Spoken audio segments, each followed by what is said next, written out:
everyone. This is Yesenia, your host and Printologia's founder. Thank you for joining us another day of En Comunidad. En Comunidad is a space where we open real conversation, share experience, and explore different topics together. In our first episode, we asked about what marriage means to you. We also had a second episode where we asked about divorce. Today, we would like to get your opinion on what actually makes a relationship successful. As you know, this is the third episode of our this month themes. In this month, we explored things regarding weddings, marriage, and relationships. So it was only fair that today's episode was regarding exactly that to wrap it all together. According to the Merriam-Webster dictionary, a relationship is the way in which two people or more connect, or the way they behave towards each other. And success is the accomplishment of an aim or purpose.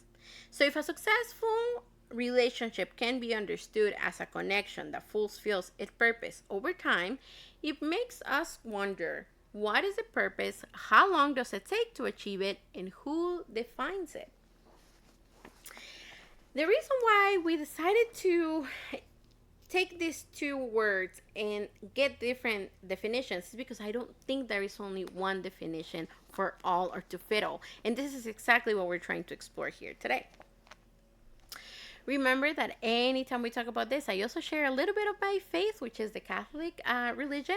And I want to take your thought to Ephesians in 5, where they describe the relationship between a husband and a wife, and they compare it to Christ and the church. And the way I see this, I'm not going to quote the script today. I'm actually going to encourage you that if you would like to know, you're welcome to Google, or you're welcome to pick a Bible and read it. But what I love to see about this is how they define the relationship between a marriage and a relationship in a marriage, and then how does that look like in the church. And they make a comparison of the man being Christ, like the head of the church, and the church being the woman, right? And I remember when I first was reading this script and I was studying it, and my husband happened to be sitting across from me, and I actually read it to him because I really like it, and I was like, oh look, and I was reading it. And those of you who know my husband, he tends to be very goofy, and he tries to always make people laugh, because there are some conversations that can be really tough. And I think that was one of them, where he was starting to feel some strong feelings, and he was like, because the passage that I was reading in specifically makes it kind of says about, again, how they view men as the head, and women as a church, and then the woman serves the man, but then the man also provides for the woman. So he's like, then this is saying basically that I just have to make sure to bring money to the table, and then you take care of everything else. And I was like, no, actually the footnote says, and that's when we went on to like read the footnotes and how it talks about how the biblical description that they were given. It also had to do with the rules of the couples at that time, but obviously it was different. And since then, the styles on how a household is run is completely different, but they still share the same characteristics, right? Somebody leads, and somebody nurtures, right? And it was so funny to see that. And that's actually how En Comunidad started, because we started like going back and forth. It was not fighting, it was just arguing and sharing our different points of view. And I remember that I was like, I am not your servant, and we would just kept going back and forth. Obviously we just were really passionate about the opinions of each other. And then that's actually how this segment started, because I was asking him, like, I wonder if, like, what do my couples think about it, like the people that I end up marrying, like, do you think they have the time to sit down and they talk about this? Because I know that at least when him and I started dating, like, the only thing we really talk about, which was like, now looking back, I think that was her project or shared goal was children. And before then, I was not even thinking about having kids, but before I met him. But once I did, we had those conversations. We had those tough conversations when we talk about, like, how that's going to look like, what school they're going to go to, the religion they're going to practice, the school they're going to attend, the holidays, the birthdays. If we were to separate, how does that look like? If somebody else comes into the picture, how does that look like? So we had all those things in those conversations. And I don't think that right now that's still our main goal. I think it has switched. I mean, it's our main goal still. Now we have the kids, right? So now it's like, how do you continue raising them? But we have that structure, so now we know. So then now we're on to another goal or another project that we want to work on together, right? And so, from the historical context, though, one of the things that they want us to realize is that back in the ancient times, people would not get married because of love, right? They like ancient civilizations like Mesopotamia and ancient Rome. Their relationships were built on family alliance, economic stability, and social roles, right? Marriage was a function of a structured agreement, and even though today we still see that some of those marriages still share those same values, right? Which is shared values, religion, cultural background, compatibility. And I think that that's why some of them are long lasting. And I'm not asking you to take my word for it. I'm asking you to go research, check Google, see other things. So then you also see for yourself how these are working out, right? And one of the things that was interesting is when we were talking about, in the first episode, when we were talking about weddings, there were some people that mentioned that why they got married. Not a lot of people said love. When we talk about divorce, why people get divorced, not a lot of people said love either, right? But then when it came to like the relationships, like a lot of them were talking about like, somebody that loves me, blah, blah, blah, blah, blah. And I was like, okay, that's interesting. It's interesting pattern that when you start a relationship, you're looking for somebody to love you, to make you happy, to do these things. But then when you're getting divorced or when you're getting married, it's not the same thing. So like, are we still like in the ancient times where it's not necessarily based on love, or is it just the people that participated here? Like, what is it, right? But the way I think of this is that it's probably more of trying to we realize that feeling love goes away, but then the actual doing of loving, the verb, that's I think that's a tough question, right? And in thinking back of that segment, that passage from the Bible, when I think of reading the passage and putting this word of love into perspective, when I think of a marriage, right, or a relationship, right, for me it's like, yes, if Christ is the leader of the church, like we do need somebody to lead, right? And if the man is there, like in my mind I'm picturing like he's opening up the way for you to move forward. And then if the woman is the church, it's everything else, is the nurturing, the growing, the educating.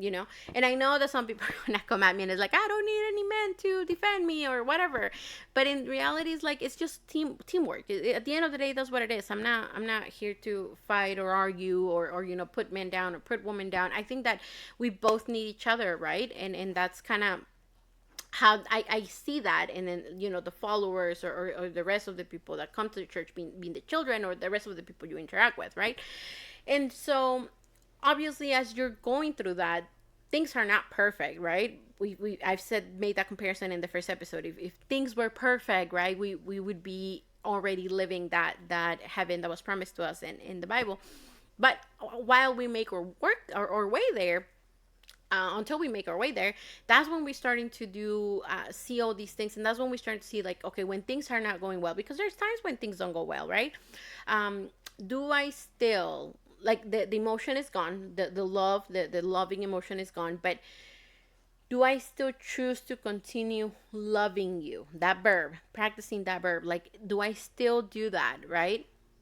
And I think that is when everything makes that difference, right? Like, despite all of this that is happening, do I still want to continue with you? And those are, I think, the conversations that needs to happen so that you could decide, and measure the success that we're talking about, right? And another thing is realizing that if that is the case, then love or learning to love is something that you learn over time, right? It's something that at the end of the day, it's a choice that you're making, and then if we let go of the emotion love and then just start practicing loving, that is when I think you create something bigger, and that is what you're building upon, right? And how that looks like for everybody is completely different, where I don't think there's a right or wrong answer, because everybody has different goals. They have different things. At the end of the day, it has to be based on that shared value that you have with your significant other. And so we come to realize that love is not enough, because you also need communication, alignment, share values, accountability, right? Sometimes if you add into it the background of the cultural background, or the language, and not that I'm saying that if you're different you cannot make a successful relationship, but what I'm saying is it looks different, and at that point that's when you guys talk and decide how that would look like, right? So I think that because we're not having these tough conversations, that sometimes when those things fail, right?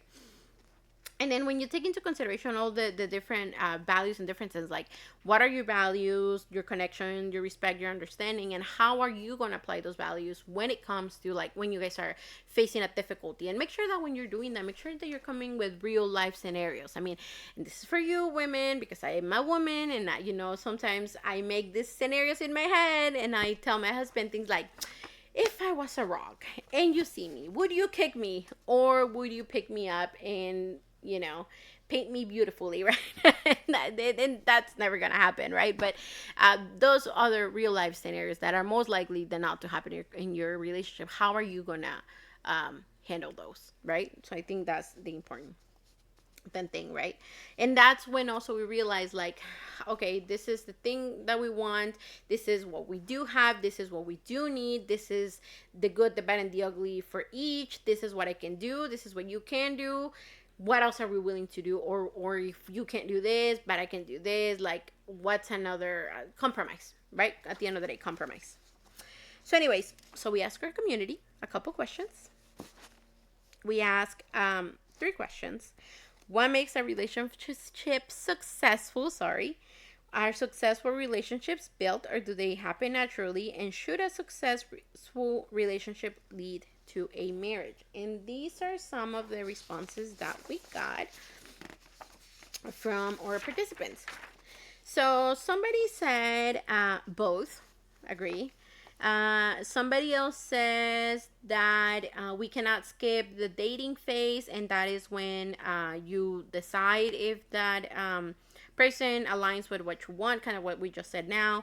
And then if this works out, then based on that you move on to something else, and that's how you're building upon it. Good.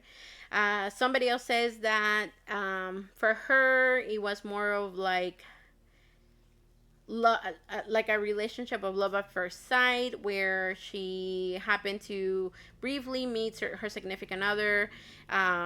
Destiny had it that she was going to have to leave, and eventually she returned.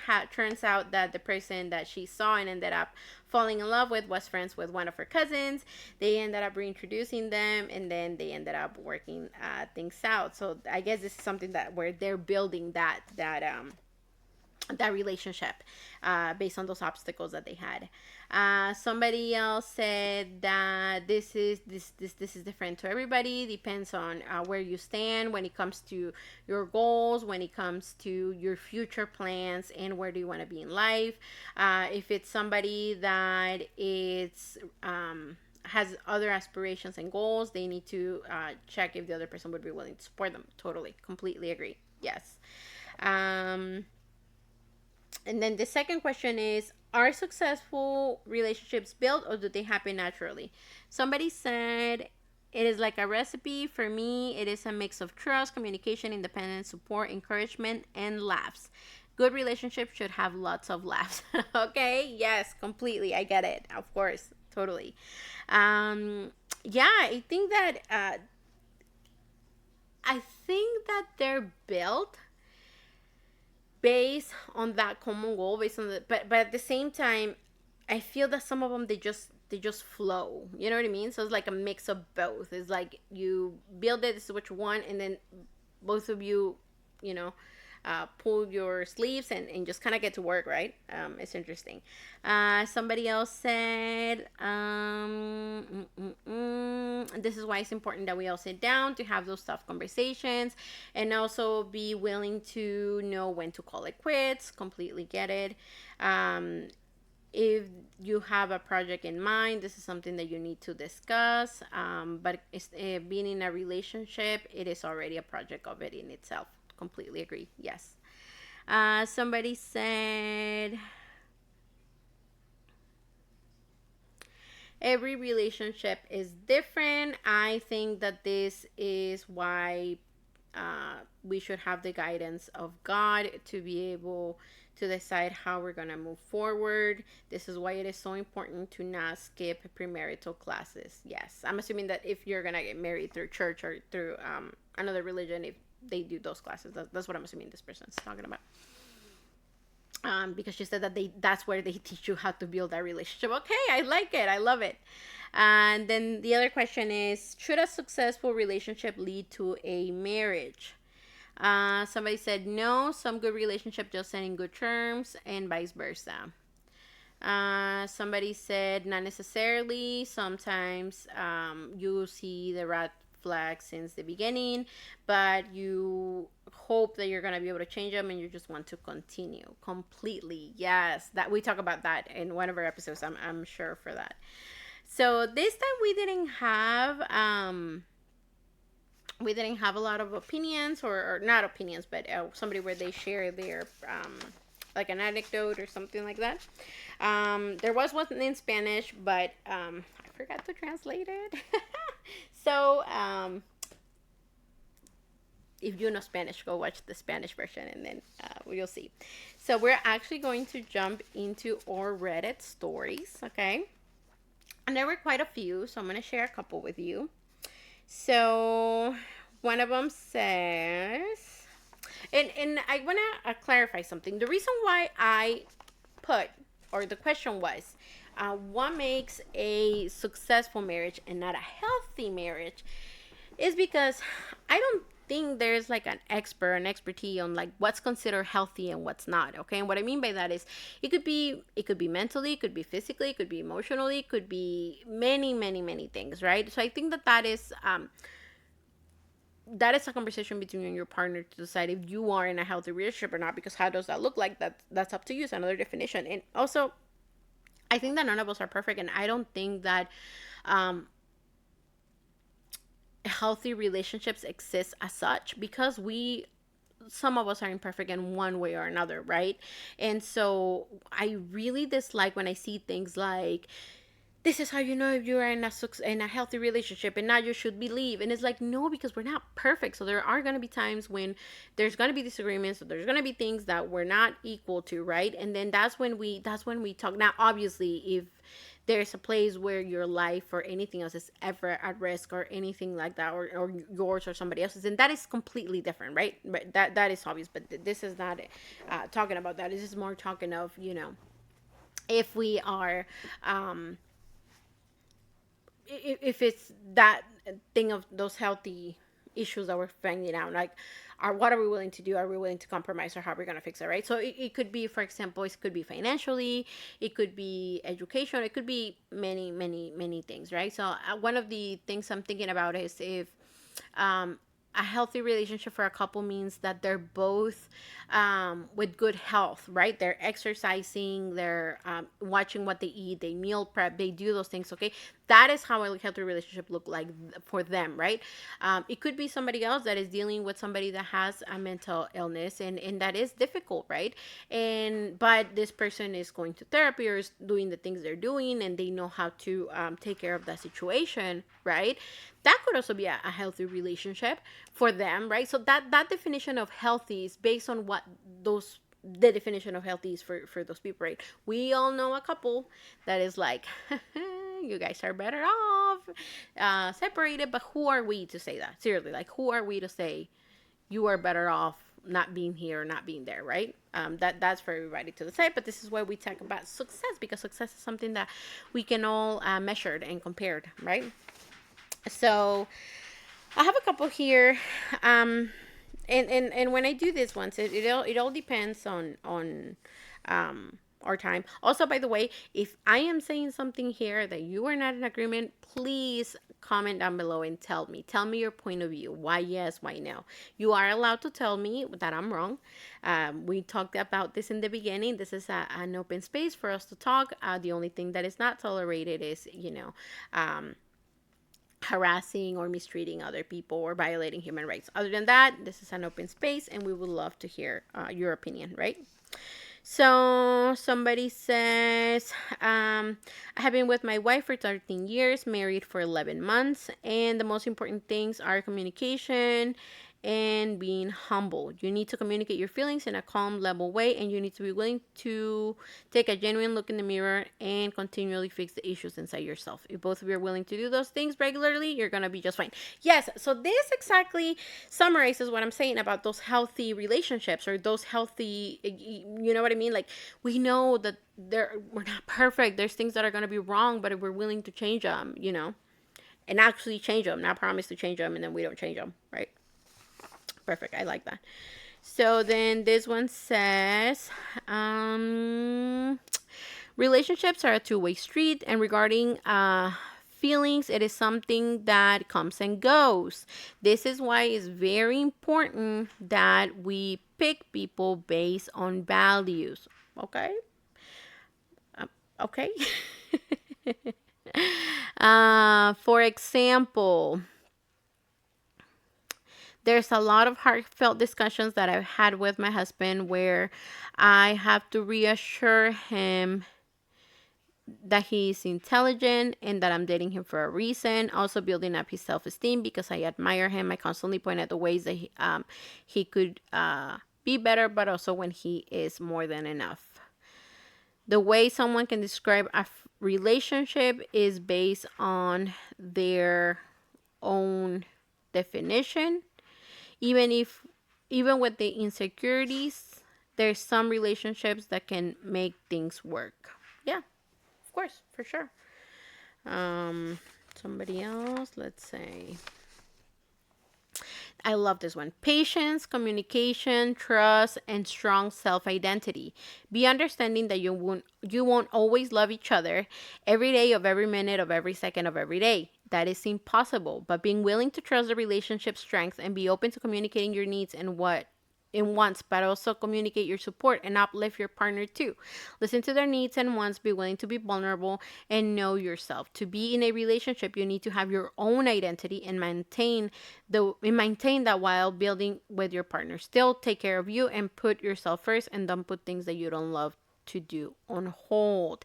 Yeah, so the way I read this is, or the way I interpret it is, yes, work on yourself, of course, super important, but still come to one another, right? And that project that you're building, you're creating is one another, right? So, all right. Anyways, that was a good topic, and this, again, this is still just the beginning. This is still foundations.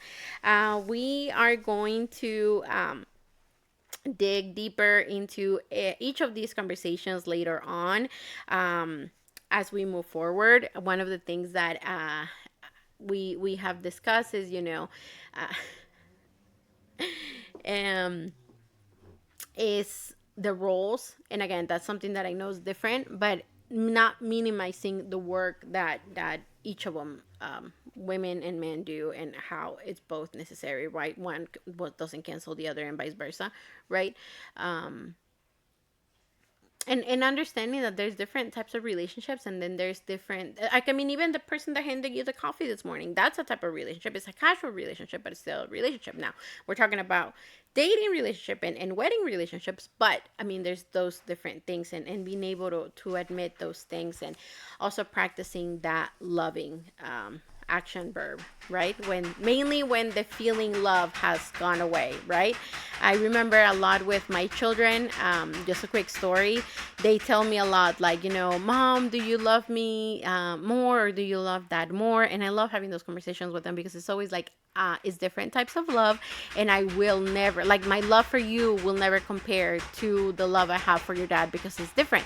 But then I put myself in a tough situation when my youngest comes out and goes like, well, so do you love me more, or do you love my brother more? Because his brother, like, we're both brothers and we're both your children, so it's children love, so you can tell us. And it's like, you guys got me there. But that's when I usually make the comparison of connections. And those of you that are parents can't let me lie. It's not about you loving more one kid or the other. Is, sometimes having different connections with each. I think that's just what it is. But anyways, that's a topic for another day, definitely.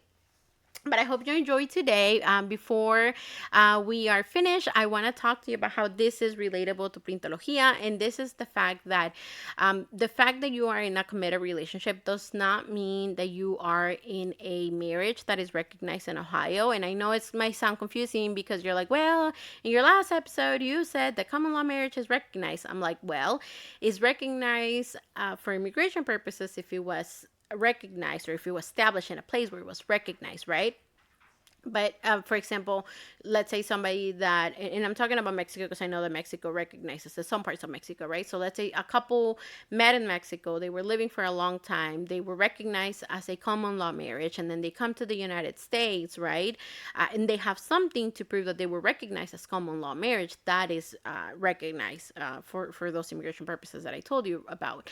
But then, like, if that, now let's change the thing. Somebody comes and moves to Ohio, somebody else comes, moves to Ohio, then they end up living together for a long time in Ohio, and then now they think like, okay, we're in common law marriage. Well, no, because at the time you started that relationship, it was not recognized in Ohio. And so if you want to make that legal, if you want to have that marriage recognized, or if you want to get married to have your relationship recognized as a marriage, call me, and I would be more than happy to help you with that, either providing you the information to your where to get your marriage license, and also if you have that ready and you're just ready for me to officiate your wedding, I would be more than happy to do so. Give me a call at 513-400-3907. So I'll see you guys next week when we are going to close this segment with weddings, the difference between a wedding and a marriage, which I've already asked some of you what that difference is, and I am hoping that I can get an answer to that before the next episode. So let me know and tune in for next week's episode. Okay,